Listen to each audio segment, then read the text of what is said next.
raise your hand if you're over 35 years of age.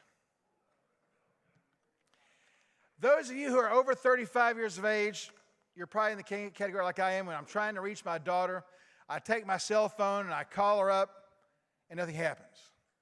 I call her up again, I hit that redial number, and nothing happens. And I wait a couple hours, and I call her up again, and still don't get any answers. I leave voicemail after voicemail, but I never get her. Does that sound familiar to anybody? But then I learned some time ago that if I text her and say, call me, I can get her just like that. That shows a generational divide going on here. And one of the things we want to talk about today, our next speaker, is a fascinating guy. I met him. I've known about them for about a year. A very energetic young man. When Jill did our marketing study last year, she told us all that a group of people that we have great ability to access and to bring into our stores, the Gen Yers, but they're not like you and me, really, in many ways. You know, I look up and see the clouds, and they look down at the keypad. I call people and talk to them on the phone, and they text. So we're going to talk about that for right now. Well, Preston is graduated with honors from TC University with a BBA in entrepreneurial management. So I think that, first of all, fits because we have a large group of entrepreneurs in this audience. He also is currently a content facilitator for the Center for Generational Kinetics. That's a fancy word for they study just different generations with an emphasis on Gen Yers. And these are a lot of our potential customers out there. So Preston is going to come out and with a very, very energetic program for us and talk to us directly. Those of you who are under 35, you're going to be relating to this all the way down the line. Those of you like me are going to be laughing a lot, and we're going to be scratching your head and saying, what in the hell is he talking about? So ladies and gentlemen, welcome Preston Switzer.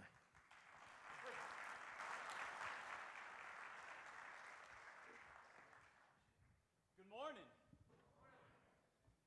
Okay, how many of you, real quick show of hands, when you were a kid, knew exactly what you were going to be doing when you grew up? Raise your hand for me.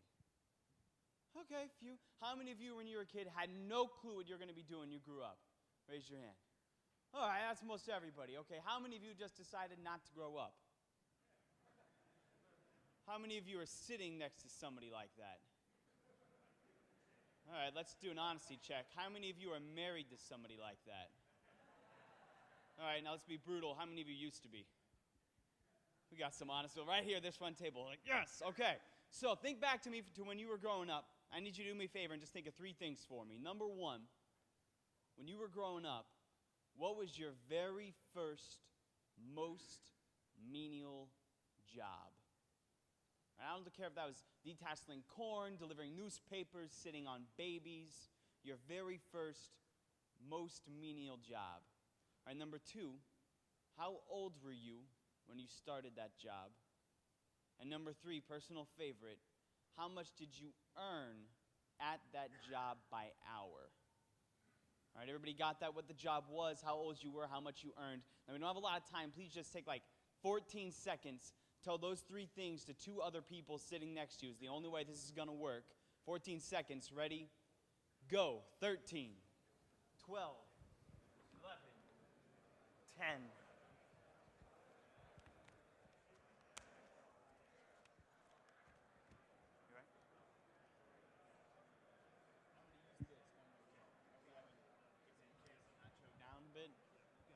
Oh, it's not hot enough then. Okay, thank you.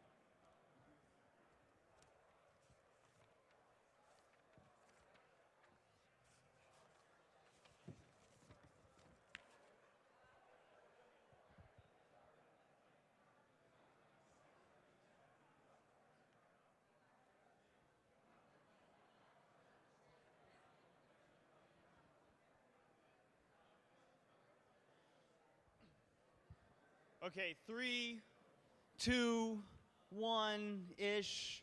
And all right, that's all the time we got. Now I'm looking for two specific numbers.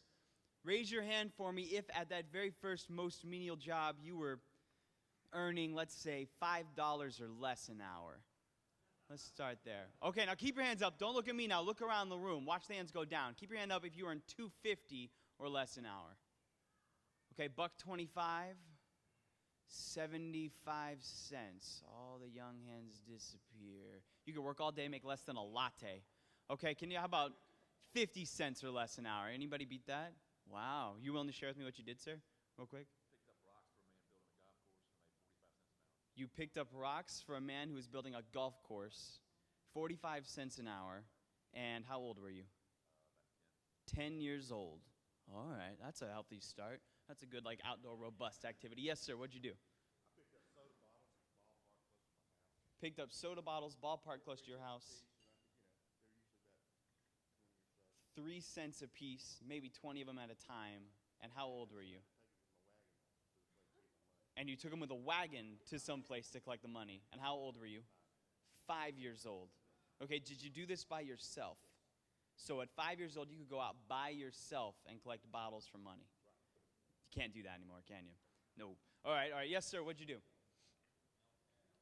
You milked cows. Pow. All right, and how much? About 6 cents an hour, $2 a week.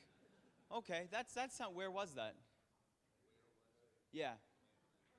In Missouri? That's the best child labor laws in the country in Missouri. All right, and how much did you, $6 an hour, how old were you? 6 cents an hour, sorry, see that's just, and you were 10. You were 10 years old? Buddy, you got beat out by the 5-year-old, sorry. Okay, all right, and can anybody else share with me, can anybody beat 6 cents an hour? Yes, sir. A Kennedy $half, like a $half coin. Got it. 8 years old mowing lawns. How long did it take you to mow a lawn? Okay, now here's the real telltale sign. Was there a safety mechanism on the lawnmower where if you let go, it stopped? No. Okay, all right. So here's why this is so important. When we talk about this and how much people earn at their very first job, if you made 75 cents or less an hour, raise your hand for me one more time. Okay, keep your hand up for me. Now watch this. Keep your hand up if you manage to save some of that money. See, a lot of the hands stay up, right? Thank you. And here's what's so funny about that. If people made 75 cents or less an hour, they'll say, I still kept a nickel, right? That's a really big thing. I'm in Gen Y. I'm going to talk about what that means a lot in a minute here. But if we earn $30,000 a year, we spend like 50. What? It's the new math, right? So, now let's go to my second number. Raise your hand for me if at that very first job you were 16 years old or younger. 16 or younger. Okay, now watch the hands go down again. 14 years old, 12, 10, 9 years old. Okay, you want to share with me what you did, sir? TV guide route. So you delivered the... Like what? Like a guidebook? Yes, they actually produced... They printed it. Like a phone book, but for your television. Okay, got it. Thank you. Don't awe me. It's too early for that. Yes, sir. You were doing what? 2 jobs, 8 years old. Made a penny for every Coke you sold. 8 hours at a time. And how old were you? And he had a paper route. So you had to collect your own money, 2 cents a paper, and a penny a Coke. Got it. That might be the winner. What does that come out to like an hourly for you, do you think? I have no idea because I'm going to tell you it was hard to collect a nickel back then. Okay, got it. So collecting the money was half the difficulty in a paper route back then. Okay, interesting. Can anybody beat like 5 cents a paper, do you think? Am I about to get room and board? No, seriously, what'd you do, man? I was a waitress, and I owed them more money than they owed me at the end of the week. You were a waitress, and you owed the restaurant more money than they owed you at the end of the week. Somebody's got a great business model out there somewhere. We hire waitresses, and they pay us. It's the best way to do things. Okay, raise your hand if you started your first job over the age of 16. Anybody? Don't leave me. Okay, so I'm not the only one. Thank the Lord. All right, you guys willing to share with me what y'all did?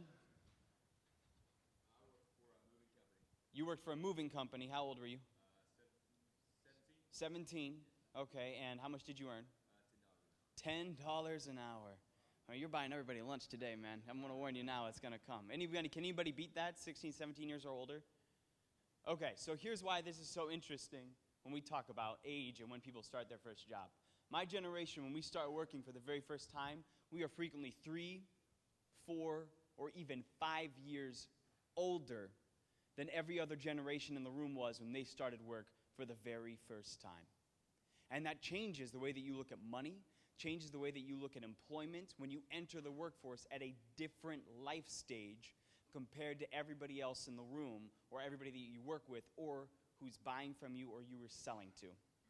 Changes very fundamentally the way that they look at all of those things. So imagine for a moment, for example, that somebody in my generation has shown up to work for you.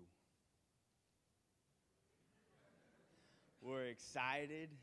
We're nervous. It's our very first job, so we're probably 27.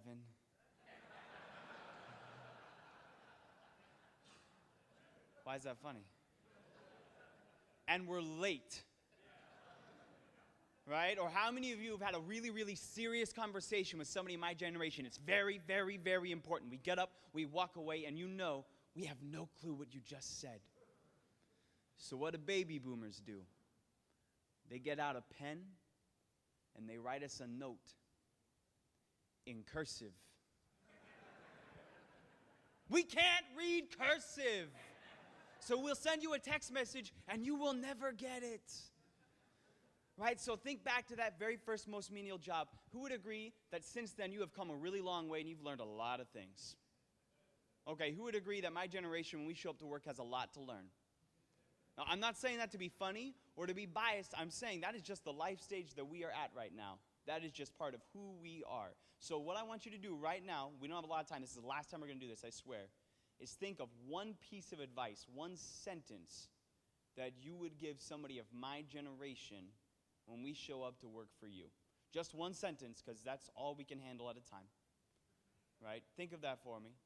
Take 17 seconds. Tell that advice to 2 other people sitting next to you. Ready? Go. 16. 15.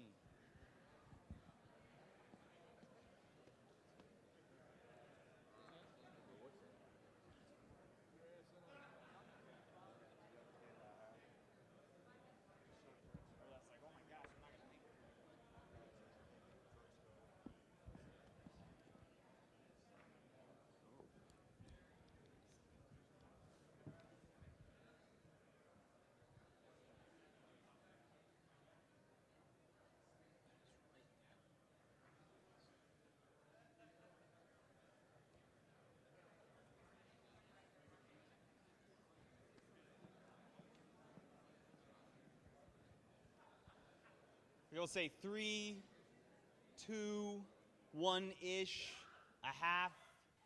Who has advice that they'd like to share? Hit me, I'm ready. Anybody? Anybody? Yes, sir. Good luck. Wow, that was really fast. I feel brutalized already. Yes, sir. Show people that you care. That's it, especially face to face, which can be a real challenge for us in customer service. Absolutely. That's solid advice. Yes, sir. Don't text on the job. Good luck. All right. Yes, sir. Time management. All right. I can dig that. I got here 12 minutes ago. Yes, sir. Show up early and listen and do exactly what I tell you. Okay. Yes, sir. Slow down and do it right the first time. Have you noticed that we as a generation have been told that it is better to beg for forgiveness than ask for permission? That is totally a generational trend. I'll talk a lot about that in a bit. Anybody? Yes, sir.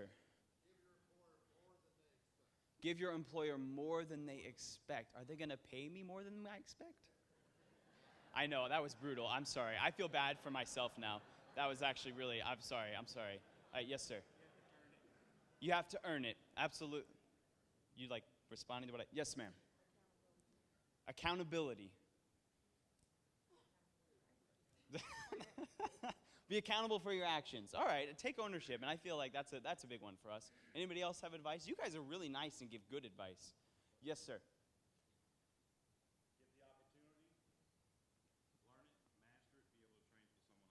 Get the opportunity, learn it, master it,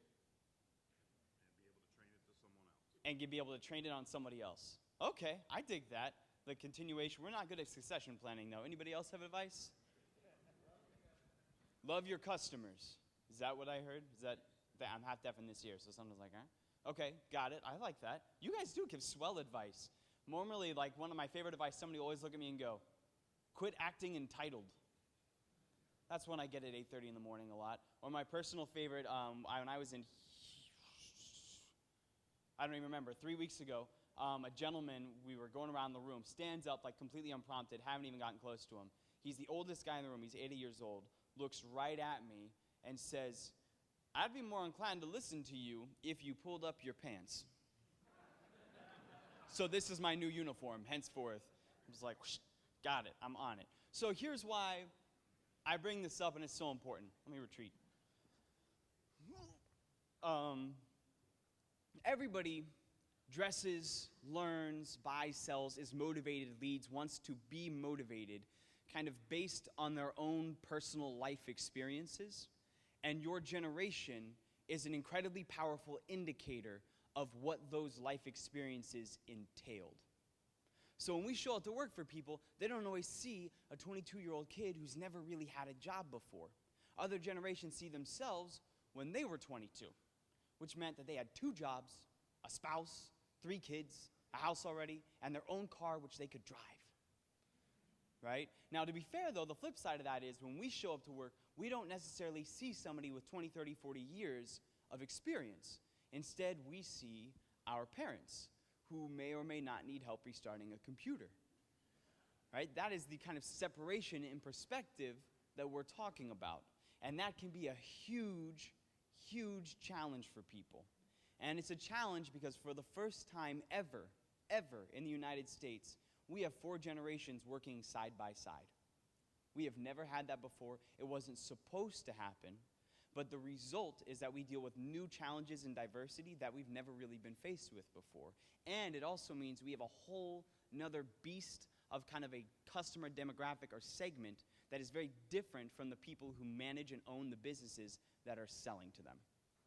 Right? Now, the opportunity in that, however, is if we understand why people behave the way that they behave and how they make decisions and why they make those decisions, we can position ourselves ahead of those behaviors to help generate the results that we want.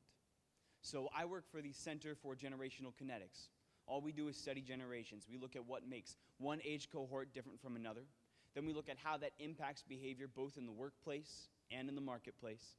And then we help position leaders ahead of those behaviors to improve their bottom lines and to help build them a more cohesive workforce. And the way we're going to go about doing that today is I'm going to start off by defining what a generation is. Then we'll talk about all 4 generations that work for you or buy from you right now, starting with Gen Y. And just so we know who we're talking about, Gen Y also means millennials. We are born between 1977 and 1995. Any millennials in the room right now? You should be under the age of 35. All right, perfect. Fellas, few things we need to know going in because I'm going to talk about us a lot. Number 1, we are the only growing demographic in the workplace right now. Our spending power is going to outstrip that of baby boomers by 2017. We're a big generation, and we've got a lot to say. And we're forcing a lot of change in the marketplace right now. But we have to understand that when I joke, this is frequently how people look at us. And when we get that, we can meet them halfway in this generational divide issue. Next generation I want to talk about is Generation X, born between 1965 and 1976. Any Gen Xers in the room? Gen Xers are never shy about it. They're like, yes, I'm in Gen X. Okay, so Gen X is one of my favorite generations to study. They're the latchkey kid generation, very tough, very independent-minded. My sister's a Gen Xer, and we're very close, so that's kind of my go-to example whenever I talk about Gen X. The next generation I'm going to talk about are baby boomers, born between 1946 and 1964. We have a lot of boomers in the room. Okay. Now do me a favor, keep your hands up one more time. All right, now that I've got your hand up, promise me that you will never retire. I'm not joking. Your generation has skills that my generation does not compute. My mom's a baby boomer. She's my go-to example. She can read maps that don't talk. Right? She can do long division. It's like magic with a pencil. Right? So, very different skill set, very different means of approaching work if you're of the baby boomer generation compared to Gen X and Gen Y. And there's a big divide there, and we'll talk about where that comes from. And the fourth generation I want to talk about are traditionalists, born between 1946 and 1928. Any traditionalists in the room today? Perfect. Okay, fellas, there's a great reason why we have to look at this perspective. And that is when we see the forces that traditionalists grew up with and we compare them to every other generation in the workplace and the marketplace, we see a very distinct trend in behavior that has changed in this country over the last 40, 50, 60 years. And to do that, we have to look to traditionalists who form the true foundation of generational theory. This is exactly where everything begins, where everything comes full circle and illustrates very clearly what kind of consumer we are dealing with when we compare them to other generations. Then after that, I'm going to talk about things that we can do to engage Gen Y and get us excited both as consumers and as employees. But to do that, we got to start off by defining what a generation is. So, starting off, bare bones academic definition, here we go.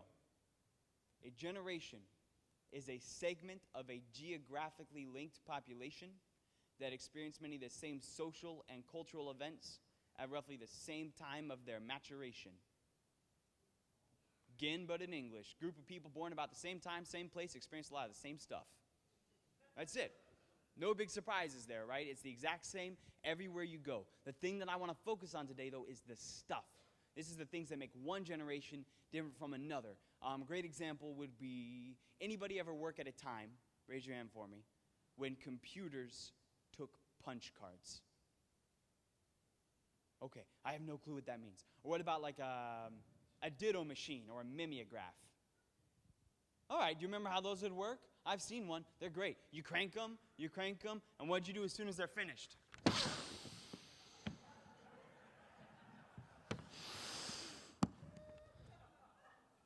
The purple paper.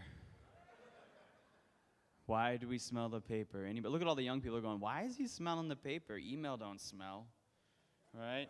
Okay, so that's mimeograph paper. If millennials, if you're confused, it smells a lot like markers did in high school. Can we make that joke? Okay, so point being, think about mimeograph paper, and now think about this.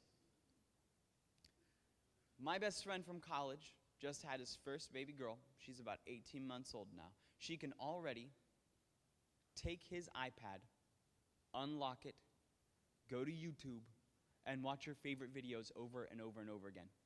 18 months. She will never know a world in which talking on a cell phone did not include seeing somebody's face. Right? Okay, now this is the really brutal one. Brace yourselves.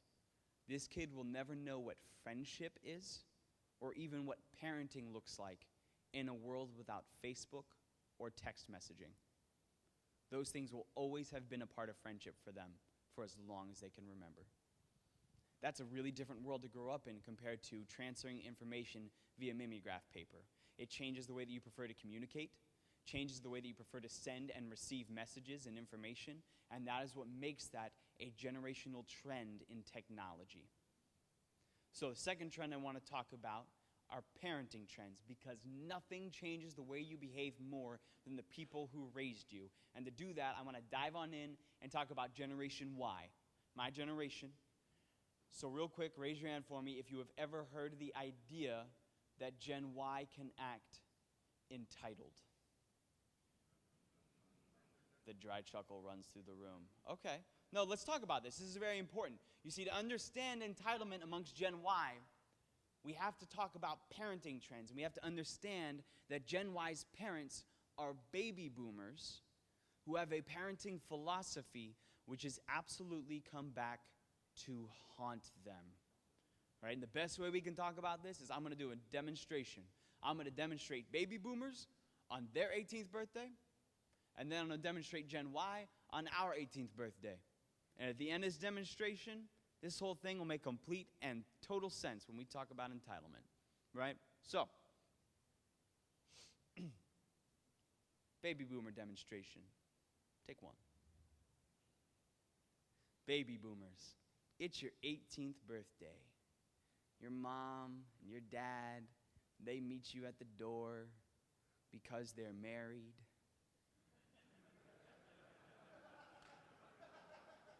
To each other. I say, we love you, we care about you, you've got such great big things ahead of you, but you are 18 now. So go, get out, get married, get a job, join the military, do whatever you got to do. We might move and not even tell you. All right, my dad grew up in rural Indiana. His favorite story to tell, when he turned 18, he got 2 gifts from his family. $100, set of luggage. And he was doing good. Like, that was bonus points there. Gen Y, when we come of age, very, very different coming of age experience. Goes like this. Gen Y, it's your 18th birthday. Your mom and your dad, they meet you at the door. They came over for the occasion. They say, we love you, we care about you, you've got such great big things ahead of you, but you're 18 now.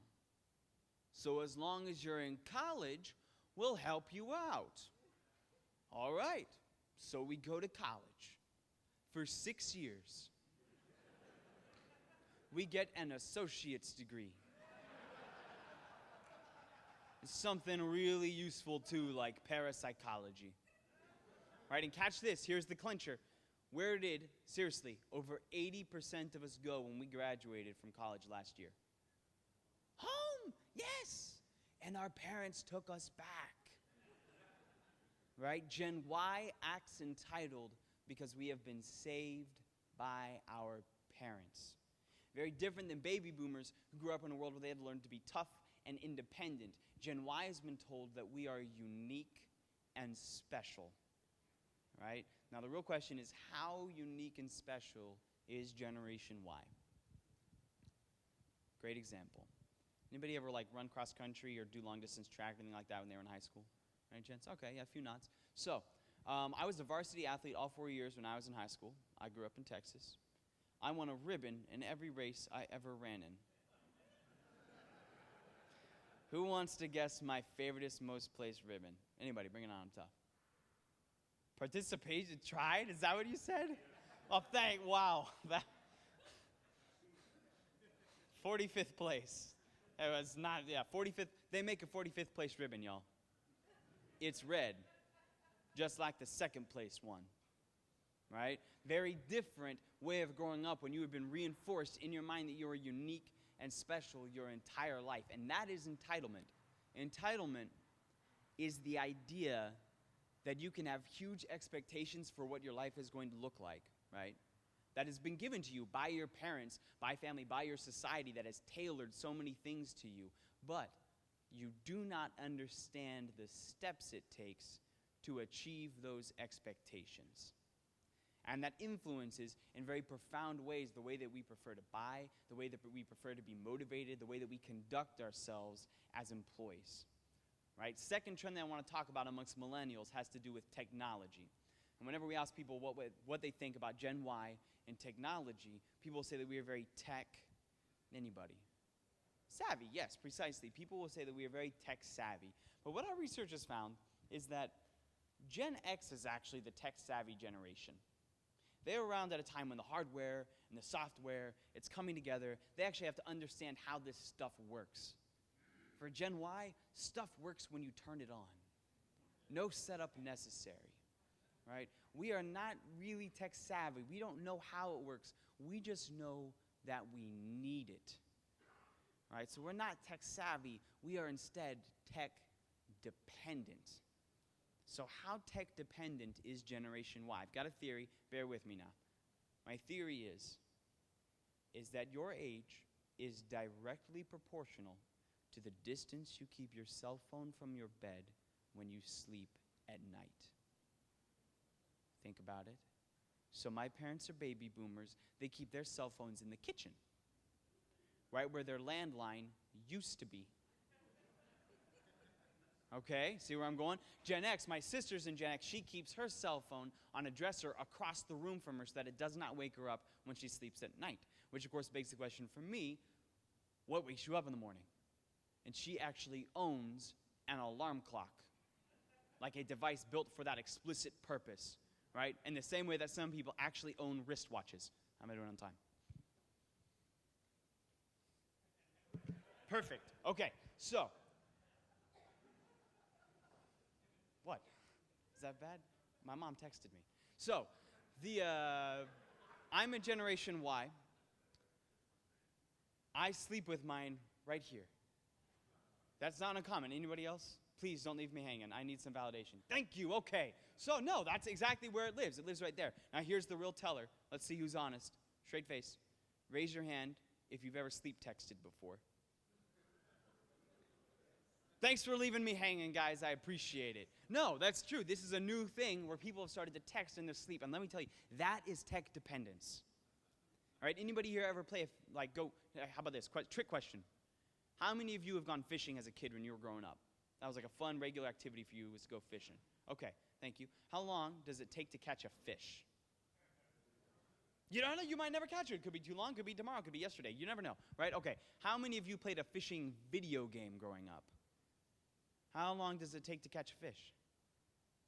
Like 30 seconds. You already caught one. And you're definitely going to catch it eventually if you try hard enough, long enough. Okay. When countless processes as a kid have been specifically tailored to your attention span as you have grown up, you begin to expect that sort of feedback all the time.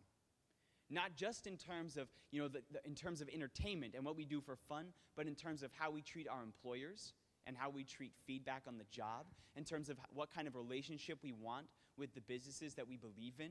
That changes very fundamentally the pace that we function at as a generation, right? So, next trends we want to talk about, we have to dive into Generation X, born between 1965, 1976, Gen Xers, one more time. I know you're not shy about it. Got like the fists in the front row. Used to rock. Okay, so, here's the thing. Gen X is the only generation that we tend to feel a little sorry for. And don't snicker at me yet. There's a real good reason for this, I promise. It is because Gen X has been waiting and waiting and waiting for baby boomers to retire. And then behind every Gen Xer is like a small crowd of millennials going, oh my gosh, promote me, or I'm going to tweet about you. I've been here a week, I need a desk. Right? So Gen Xers after talks will come up to me and say, Preston, I feel very pressured. I feel like I've got baby boomers over here. I've got Gen Yers down here. They're always talking back and forth, and there's all this conflict, and I always have to be the mediator because I happen to be tech savvy and be between them. What do I do about that? And here's why that is. It's just a simple trend in demographics. You ready? There are 80 million baby boomers in the United States right now. There are 78 million Gen Yers. There are 45 million Gen Xers. When you are outnumbered 2-to-1 by every other generation in the room, you tend to feel an immense amount of pressure. And that is where that comes from. Now, we talk about Gen X's attitude in the workplace and the marketplace. We look at two trends specifically. First one is pretty brutal. It's a parenting trend. And that is, while Gen X was coming of age in this country, the divorce rate doubled.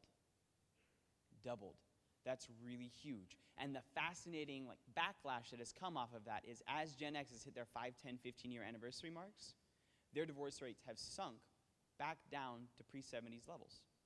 That is the response that they have had to growing up in that sort of family environment. Not just that many Gen Xers experience that personally, but because they experienced more people in their lives that were going through that. 40% of Gen X, by the time they reached the age of 16, had lived in a single-parent household. That's really immense. That's a huge number of people, right? And that changes the way that you look at institutions, changes the way that you look at commitment and long-term commitments especially when you combine that with our second trend, and that is a corporate trend. And that is, in the 80s, while Gen X was coming of age, there were huge layoffs that forever destroyed the idea that you will work for one company your entire life. Now, when we combine those two things, Gen X has this ideal in the workplace, and it is one of skepticism. They are much more likely to trust the actions of one good manager that they work with day after day compared to the faceless word of an entire institution. For Gen X, actions speak louder than words. That is how they operate on a day-to-day basis. Now, my sister's in Gen X. She's a doctor. She's a very brilliant woman, casts a ginormous shadow. But every time we meet, we always like to talk about our jobs, and I ask her ridiculous medical questions, and she asks me ridiculous generational questions. And one of mine is always, whenever I do this with my shoulder, if I do it, it pops. I don't know if you can hear that. It's awful. And it really hurts after a while, so what should I do? Yeah, thank you. Stop doing that. I thought I was funny. Apparently, I wasn't. I blame my father. So, in turn, she asked me about Gen X, and I say, you guys are very skeptical. This is your attitude. This is why. These are the things you've grown up with that have made it this way. She pulls out her cell phone and starts texting. And I go, whoa, wait, who are you texting right now? And she says, literally verbatim, I didn't really believe what you said about my generation, so I thought I would look it up. Case in point, right? So my favorite example of this, the thing that finally sold me on it, is there's this huge organization here in the United States that conducts a survey of all of their employees when they are 7 years into their careers there, and they've been doing it since World War II. So they have this amazing data that allows them to compare baby boomers to Gen Xers at the same age, same stage of their career. And what they found is Gen X was 3 times as likely to be distrustful of their senior leadership compared to any other generation. And the result is they had twice the attrition rate compared to that of baby boomers at the exact same age. And that was in the U.S. Army. The Army said, we are losing Army captains left and right. We don't know why. What could be the cause of this? And when they finally traced it down to was a study that they did on Gen X, where they said they don't trust us to keep functioning the way that we're going to keep functioning. Senior leadership thinks that they're doing a good job mentoring downward, and Gen X captains feel disconnected, and we have to do something about it to make something happen. So, when we talk about how we engage Gen Xers, one of the things that we do is make small commitments, and we keep them time after time after time, because every commitment that you keep builds trust amongst Gen X. Next generation I want to talk about are baby boomers. Born between 1946 and 1964. Boomers, one more time for me. Okay, so you all know if your hands are up. We talked about this a little bit earlier. Once your kids know that you text, they will never take your phone calls again. Background story. Go. So I was at work one day. My mom texts me for the very first time, and I get very excited about this. I go, oh my gosh, Mom, I didn't know you texted. And she says, her response is, I also do the Facebook. All right, so I was like, cool. Like, I didn't know, how long have you been on Facebook for? Thinking like 2 or 3 days. She goes, 9 months. I said, well, how come we're not Facebook friends? She says, I'm picky. So, 2 months later, she calls me up while I'm at the office. It rings, it rings, it rings. I don't respond. She then, bring, leaves me a voicemail. 5-minute voicemails. But that's cool. That's cool. If you grew up with an answering machine, you know how to leave a detailed message, right? That is just part of something that she grew up with. So I get that voicemail, and I'm a little worried. 5 minutes is a bit long, even for her. So I text her, and I say, saw you called. What you want? She says, did you get my message? I say, saw you called. What you want? And she sends the longest text messages on, you know you are over the age of 30 if you spell all the words in your text messages. You're over the age of 40 if you use commas. Right? But you are my mama if you send formal letters via text message. Like, dear Preston, it is Friday, July 1st, 5:15 p.m. Your father and I are leaving the office in 30 minutes. If you'd like to join us, please call me at 512. List her whole phone number out. Carriage return. Love, Mom. In case I don't know who it's from.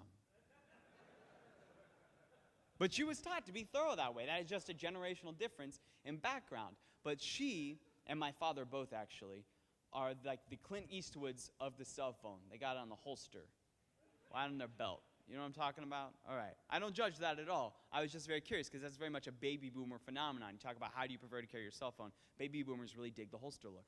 And so over dinner, people are going, I don't have a holster. It's under, I don't even know what this kid's talking about. So what we end up doing, at dinner one night, we have a no cell phones policy, but my dad is the exception to the rule. He gets to keep it on his holster. So I say, Dad, why do you like to have the cell phone on you at all times? True story. And this will tell you everything you need to know about my sense of humor right here. He looks right at me, deadpan, and goes, I feel like I can work at any time.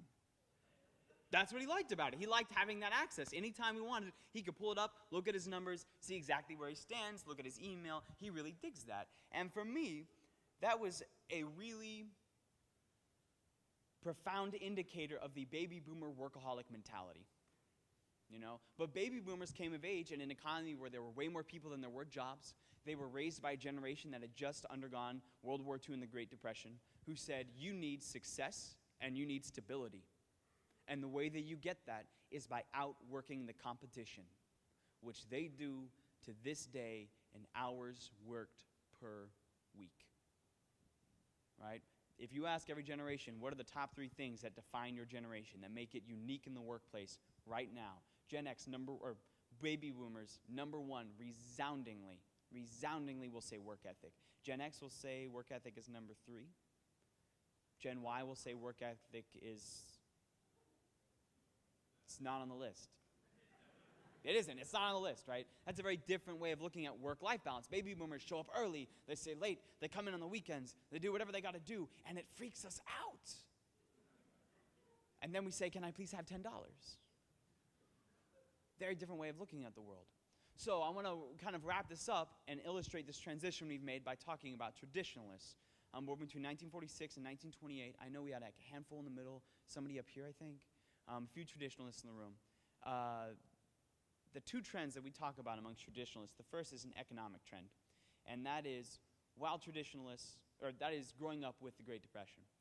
That makes this very much a waste not, want not generation, makes this a generation that looks at possessions and money very differently than any other generation that has never had to undergo that kind of financial crisis.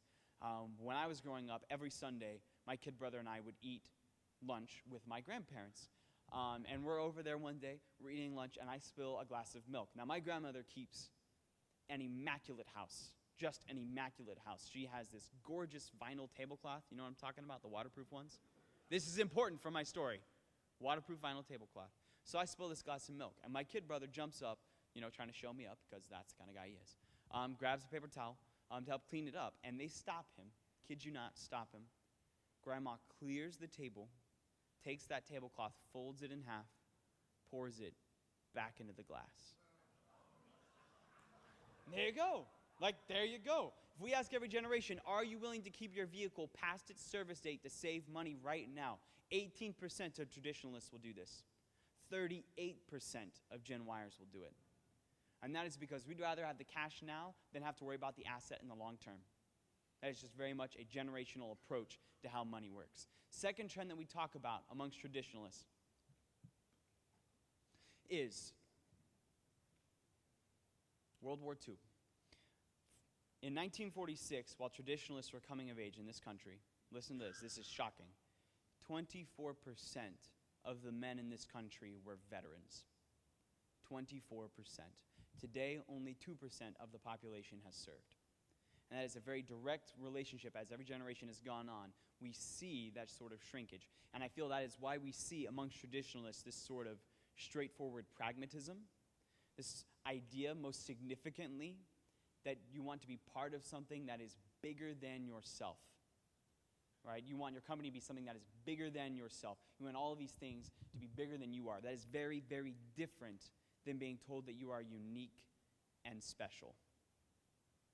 That is the sort of transition I feel we have made over the last 30, 40, 50 years. It really illustrates how Gen Y approaches things with one philosophy, a very horizontal, approachable philosophy in which I want to be a unique person, I want to be a unique consumer, compared to traditionalists who want to be part of something that is bigger than themselves.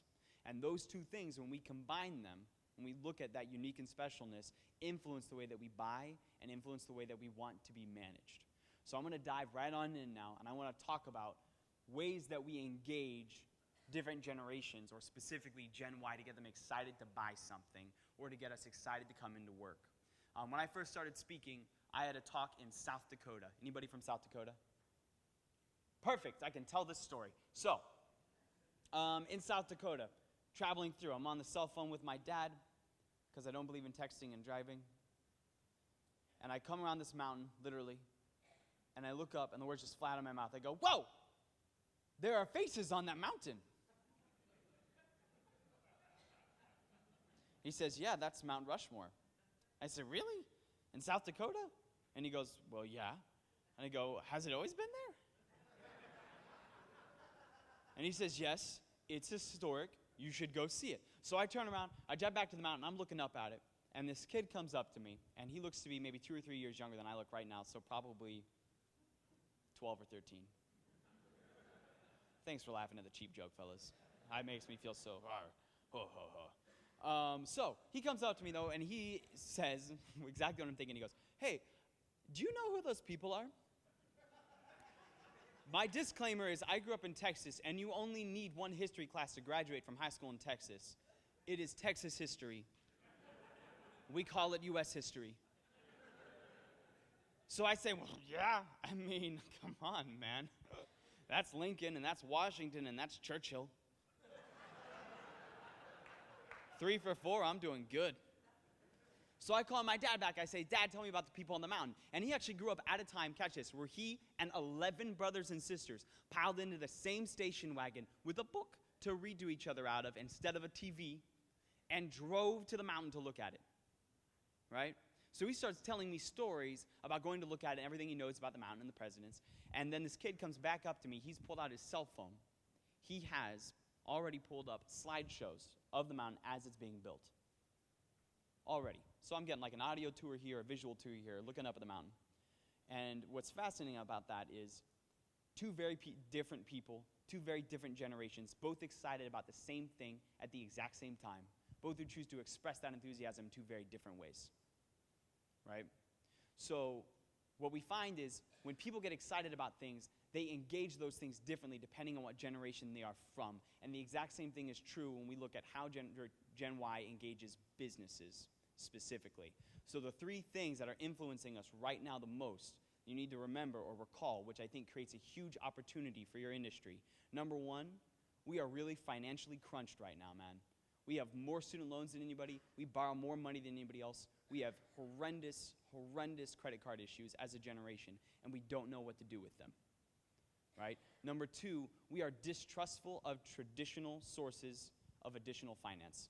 We are moving out of banks and into credit unions. We are moving away from credit cards. We dislike all of those things. Number 3, we have more pent-up demand for goods than any other generation does right now.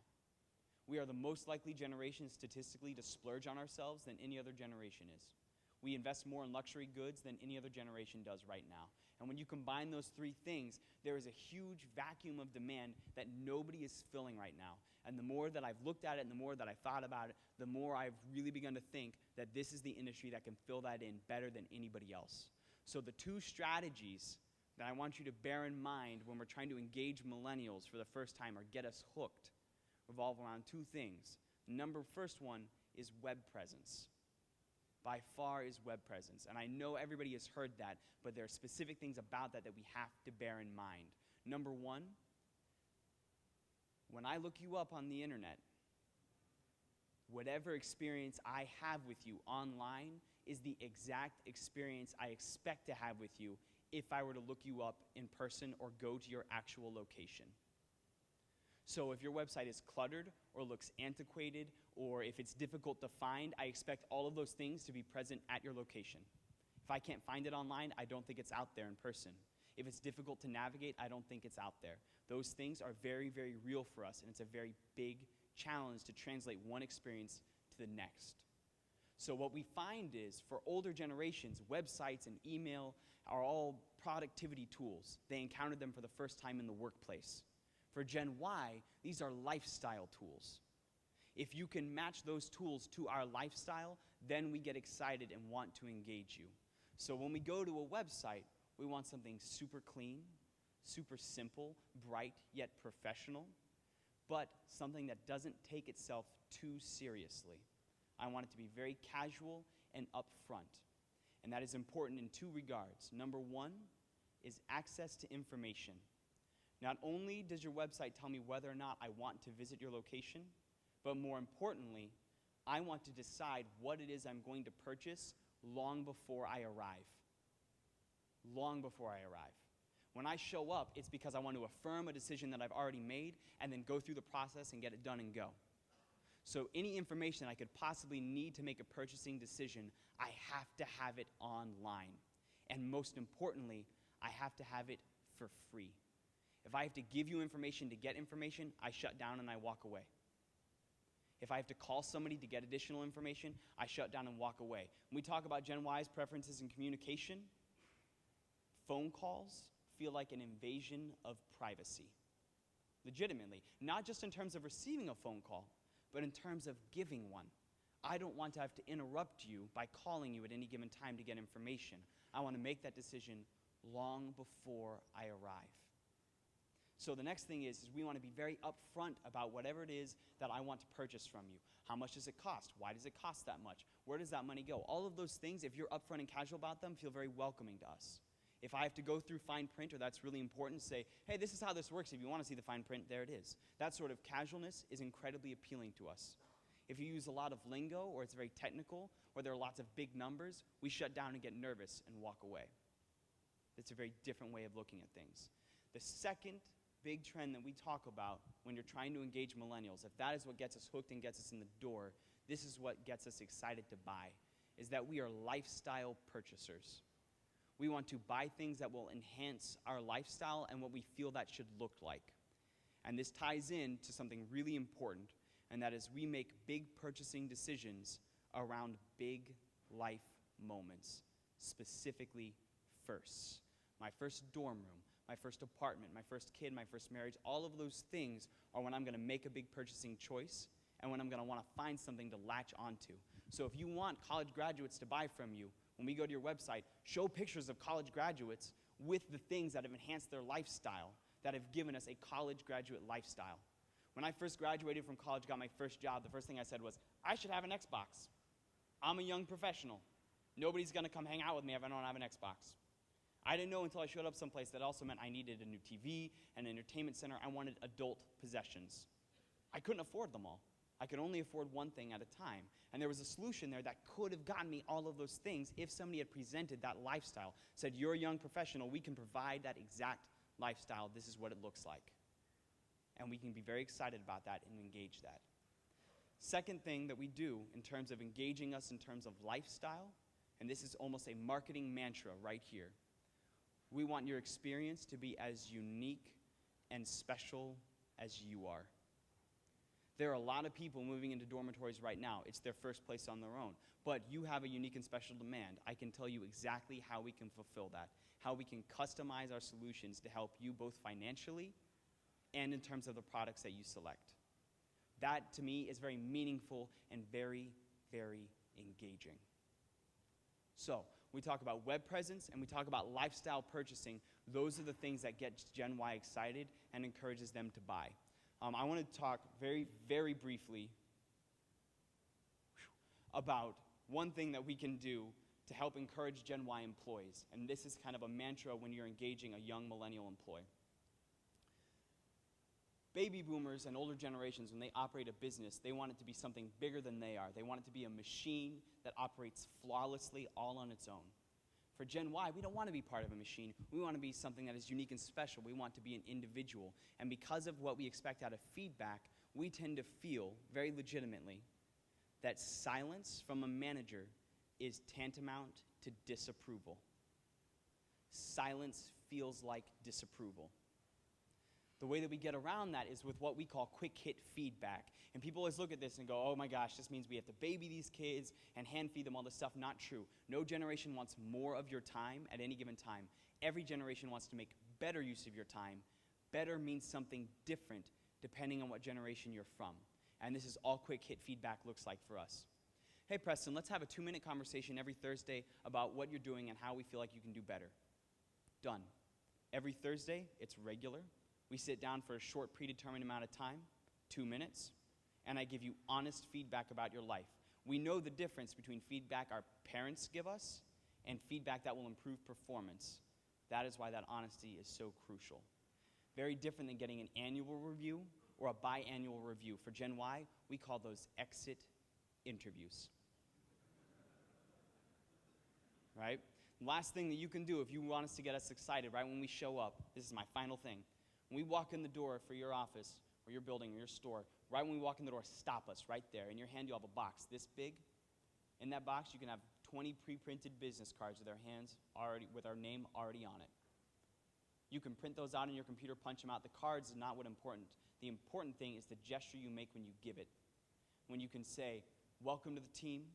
You now represent us just as much as we represent you. And who is the first person we give those business cards to? Our moms. A lot of the time, right when she picks us up. All right? But the reason why that's so important is it is a concrete sign that we are achieving expectations, and that's what we're all about. My first job, I was 19 years old, so I was the oldest person here, which is incredibly disheartening. I stocked shoes in a warehouse. My first boss, Jeff, said, you can work here as long as you want, as often as you want, as long as you have something to do. Find me something productive to do, and you can do it. I was working 60 hours a week by the end of the summer and having the time of my life. And so the thing that I want to say to you guys is, we as a generation are at such a volatile stage in our lives, and you have so much opportunity to help us, both in terms of what rent-to-own can do for us and in terms of what you can do for us as managers in our first jobs. So thank you for that, because as a generation, we truly need your help. So thank you so much. Enjoy the rest of your conference. Thank you for your time, and have a wonderful day. Take care.